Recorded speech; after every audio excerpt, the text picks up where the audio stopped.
जनकपुर में, जहाँ व्यापार और समृद्धि का वास था, एक विशाल हवेली में आरुषि नाम की एक छोटी बच्ची रहती है। आरुषि के बाल रेशम की तरह मुलायम हैं और आंखें सुबह के सूरज की तरह उज्जवल। दुर्भाग्य से जब आरुषि 3 वर्ष की हुई, तब उसकी माँ लावण्या एक लंबी बीमारी के चलते स्वर्ग से धार गई। लावण्या अपने पीछे केवल अपनी बेटी के लिए अथाह प्यार और कुछ कीमती यादें छोड़ गई।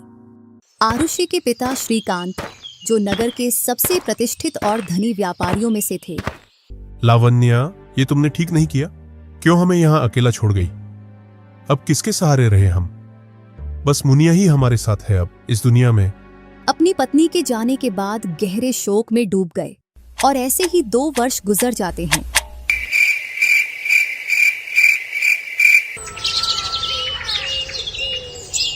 मुझे लगता है कि अब मुझे दूसरी शादी कर लेनी चाहिए, जिससे मेरी बच्ची का पालन पोषण और शिक्षा अच्छे से हो सके। उन्हें अपनी बेटी के लिए एक माँ और अपने जीवन के लिए एक साथी की जरूरत महसूस हुई।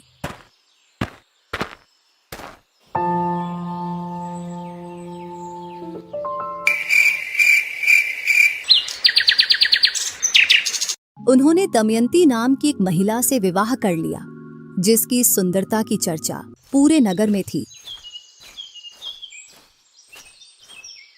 दमयंती की सुंदरता केवल बाहरी थी, अंदर से वह ईर्ष्या, स्वार्थ और क्रूरता की प्रतिमूर्ति थी। उसका असली मकसद श्रीकांत की दौलत और हवेली पर राज करना था। इस लड़की को देखकर मेरा पूरा दिमाग खराब हो जाता है। आरुषि को देखते ही उसके चेहरे पर नफरत की एक पतली रेखा खींच जाती थी। इस लड़की का मुंह देख लिया मैंने, अब सारा दिन खराब जाएगा मेरा, मनहूस कहीं की।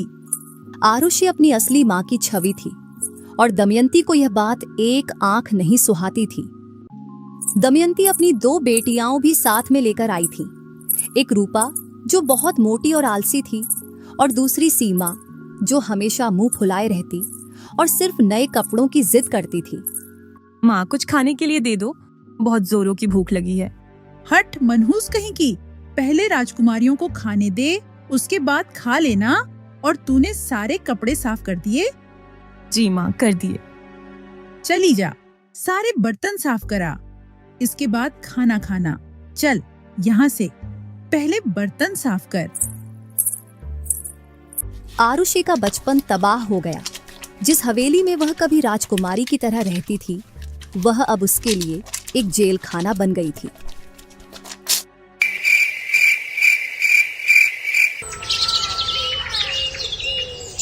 दमयंती, मैं व्यापार के लिए जा रहा हूँ, तुम तीनों बच्चों का ध्यान रखना। श्रीकांत को अक्सर व्यापार के सिलसिले में महीनों के लिए दूर दराज के राज्यों में जाना पड़ता था। उनके जाते ही दमयंती का असली रूप सामने आ जाता था। महारानी तो अभी तक सो रही है, और मेरी बेटियों के लिए पानी गर्म कौन करेगा? ऐसी ठंड में मेरी बेटियां ठंडे पानी से बर्फ जैसे जम जाएंगी। एक दिन दमयंती एकदम मटकी का ठंडा पानी उस पर डाल देती है, जिससे आरुषि के दांत खटखटाने लगते हैं। माँ, आपने ये क्या किया? मुझ पर ठंडा पानी डाल दिया ऐसी ठंड में। यह तेरे लिए सबक है। अगर तू सुबह जल्दी उठकर हम तीनों के लिए गर्म पानी नहीं करेगी, तो रोज सुबह तुझ पर ऐसे ही ठंडा पानी डालूंगी। फिर आरुषि को रोज सुबह सूरज उगने से पहले ही उठना पड़ता था। उसका काम होता था तीनों के लिए गर्म पानी तैयार करना, जबकि वह खुद ठंडे पानी से नहाती थी। दमयंती ने उसे घर की नौकरानी बना दिया था। जैसे जैसे उम्र बढ़ती गई, वैसे वैसे उस पर काम भी बढ़ते गए। पूरी हवेली की साफ सफाई उसे ही करनी होती थी, और तीनों के लिए खाने में अलग अलग पकवान बनाना और फिर उन्हें परोसना भी उसी की जिम्मेदारी थी। आज का खाना कुछ खास नहीं बना। अगर तूने कल सही से खाना नहीं बनाया तो तेरे दोनों हाथ तवे में रख दूंगी। कुछ खाना मेरी थाली में रह गया है, उसे खा लेना। और कुछ मेरी थाली में है। खाना खाने के बाद हमारे तीनों के कपड़े बाथरूम में पड़े हैं, अच्छे से धोना, बहुत महंगे कपड़े हैं। जी माँ।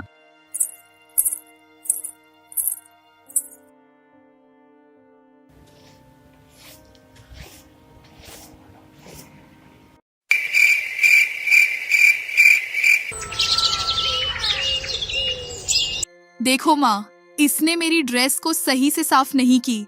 अब मैं क्या पहनूंगी? आपके पास इतनी सारी ड्रेस हैं, उनमें से पहन लीजिए। मेरी बच्ची से जबान लड़ाती है। तेरा खाना बंद करना पड़ेगा, तभी तेरी अक्ल ठिकाने आएगी। सीमा, रूपा, इस पर ध्यान रखना, आज ये खाना न खा। थोड़ी देर बाद रूपा अपनी ड्रेस पर तेल गिरा लेती है। माँ देखो, आरुषि ने मेरा पूरा ड्रेस खराब कर दिया। पकड़ के लाओ उसे और इस कमरे में बंद कर दो, जिससे वह बाहर ही नहीं निकल पाए। दोनों बहनें आरुषि को कमरे में बंद कर देती हैं और आरुषि भूख प्यास की वजह से उस कमरे में तड़पती रहती है। आरुषि ने अपनी माँ से मिली शिक्षा को कभी नहीं छोड़ा। वह कमरे की खिड़की के पास बैठकर ईश्वर से प्रार्थना करती थी। उसकी दयालुता ही उसकी सबसे बड़ी ताकत थी। वह घर के पालतू जानवरों और बाहर के पक्षियों से बातें करती थी, जो उसके एकमात्र मित्र थे। और जब भी उसका दिल टूटने लगता, वह अपनी माँ की दी हुई एक पुरानी फीकी पड़ चुकी तस्वीर को देखती और हिम्मत जुटाती थी।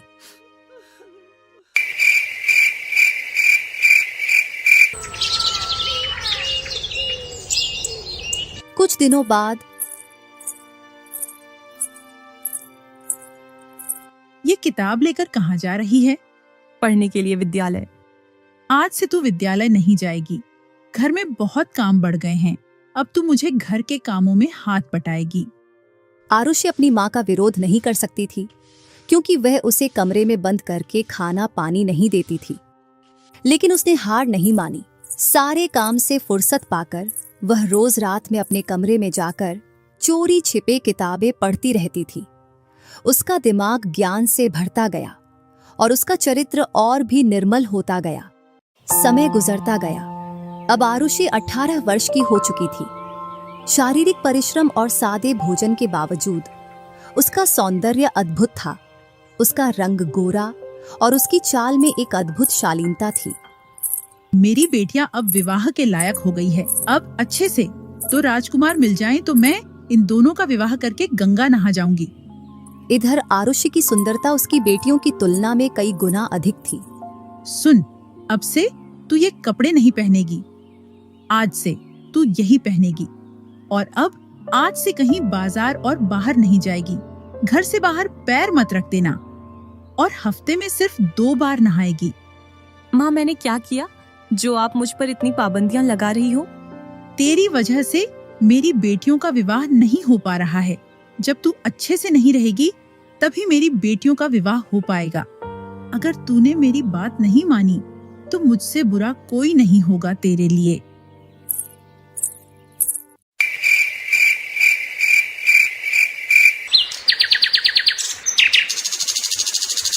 सूर्यगढ़ राज्य के राजकुमार वीरेंद्र अपनी बहादुरी, न्यायप्रियता और ज्ञान के लिए प्रसिद्ध थे। वे अक्सर अपने महल की चकाचौंध से दूर सामान्य जीवन का अनुभव लेने के लिए वेश बदलकर यात्राएं किया करते थे। अब तुम्हारी यात्राएं पूर्ण हो गईं या और भी बाकी हैं? अभी यात्राएं पूर्ण नहीं हुई महाराज, अभी तो और यात्राएं करनी हैं। अब किस नगर की यात्रा पर जा रहे हो? अब हम कनकपुर की यात्रा पर जाएंगे महाराज। सुना है वहाँ बड़े बड़े व्यापारी रहते हैं और नगर भी बहुत सुंदर है। जल्दी लौट कर आना। आपके लिए एक सुंदर सी राजकुमारी देखकर इस वर्ष आपके विवाह की तैयारी करेंगे। जी महाराज। एक दिन राजकुमार और कुछ सैनिक वेश बदलकर नगर में घूमने के लिए निकल पड़े।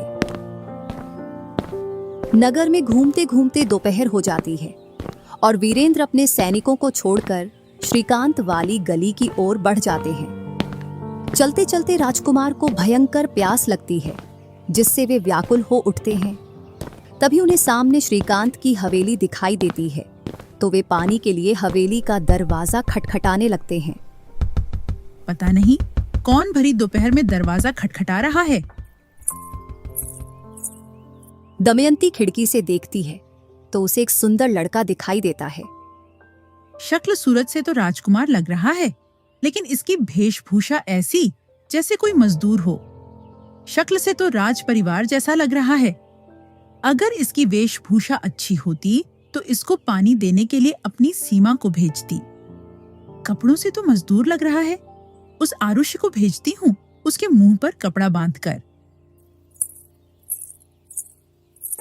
जा, बाहर दरवाजे पर एक व्यक्ति खड़ा है, उसको पानी पिलाकर आ और इस कपड़े को अपने मुंह से मत हटाना, और हाँ, पानी देकर तुरंत अंदर आ जाना।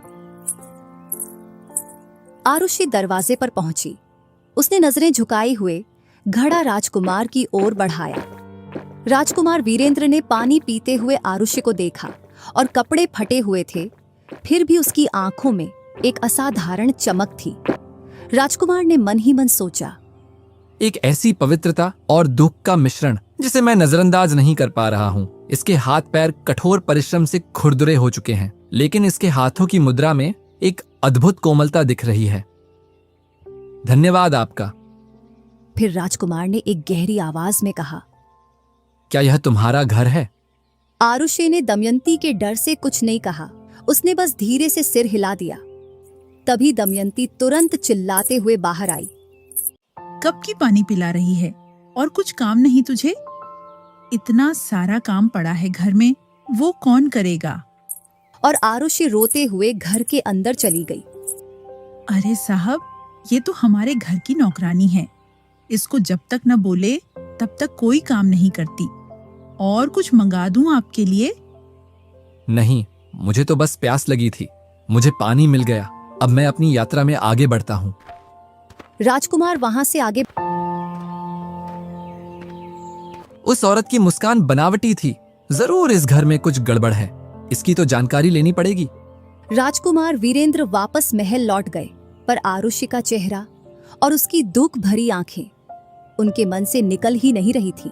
उन्हें लगा जैसे किस्मत ने कुछ कहना चाहा हो। वह लड़की किसी बड़े अत्याचार का शिकार है। यह मेरा मन कभी स्वीकार नहीं कर सकता कि वह इतनी सुंदर आत्मा कैसे नौकरानी हो सकती है।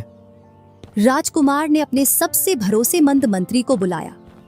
प्रेमचंद जी, आप कनकपुर जाइए, अपना वेश बदलकर। वहाँ श्रीकांत का घर है, उसमें एक लड़की रहती है और उसी घर में एक महिला रहती है। पता करना कि उस महिला का व्यवहार उस लड़की के प्रति कैसा है।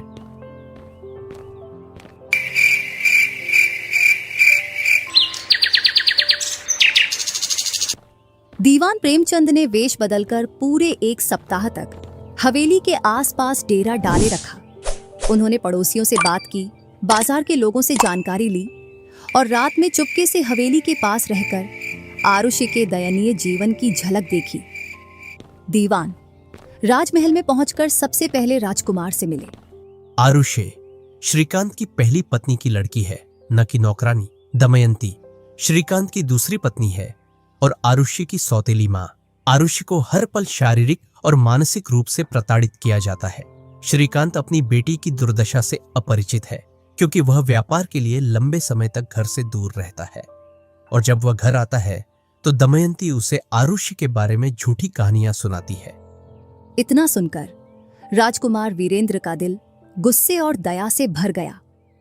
मैं आरुषि से विवाह करूंगा, बल्कि उसे इस नरक से भी बाहर निकालूंगा।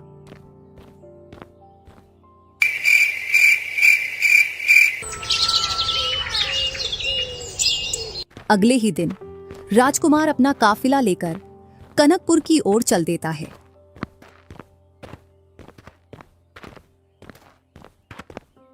दमयंती ने जब महल का काफिला आता देखा तो उसकी खुशी का ठिकाना न रहा। जरूर, राजकुमार आज मेरी बेटियों के लिए आ रहे हैं।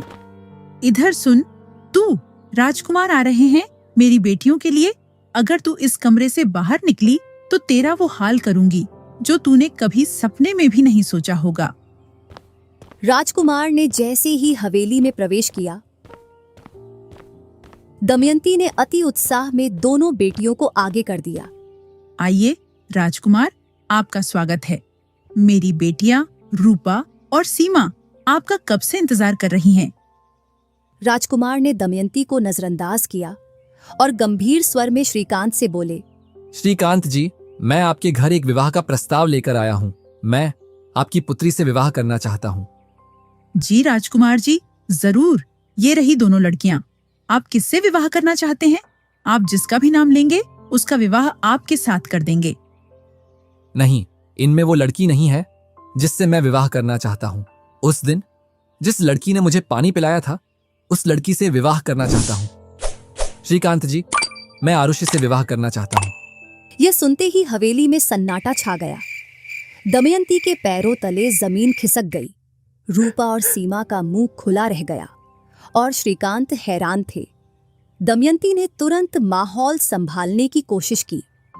क्षमा करें राजकुमार, शायद आपको कोई भ्रम हुआ है। आरुषि, वह तो एक मानसिक रूप से विक्षिप्त लड़की है। वह इस विवाह के लायक नहीं है। मेरी बेटियां रूपा और सीमा हर तरीके से आपके साथ विवाह के योग्य हैं। राजकुमार मुस्कुराए, लेकिन उनकी आंखों में एक तीव्र चमक थी। झूठ, मैंने आपकी पुत्री को देखा है। वह सबसे अधिक सभ्य, शांत और सुंदर है। मंत्री, आरुषि को सम्मान पूर्वक यहाँ लाओ। दीवान प्रेमचंद अंदर गए और कुछ देर बाद आरुषि को लेकर आए। आरुषि अभी भी मैले कपड़ों में थी, लेकिन उसकी आंखें सम्मान और भय के मिश्रण से चमक रही थीं। राजकुमार ने आरुषि के पास जाकर सबके सामने झुककर कहा, राजकुमारी आरुषि, मैं राजकुमार वीरेंद्र आपसे विवाह करके आपको सूर्यगढ़ की रानी बनाना चाहता हूँ। क्या आप मेरे साथ आकर मेरी रानी बनना स्वीकार करेंगी? आरुषि का दिल जोर से धड़क रहा था।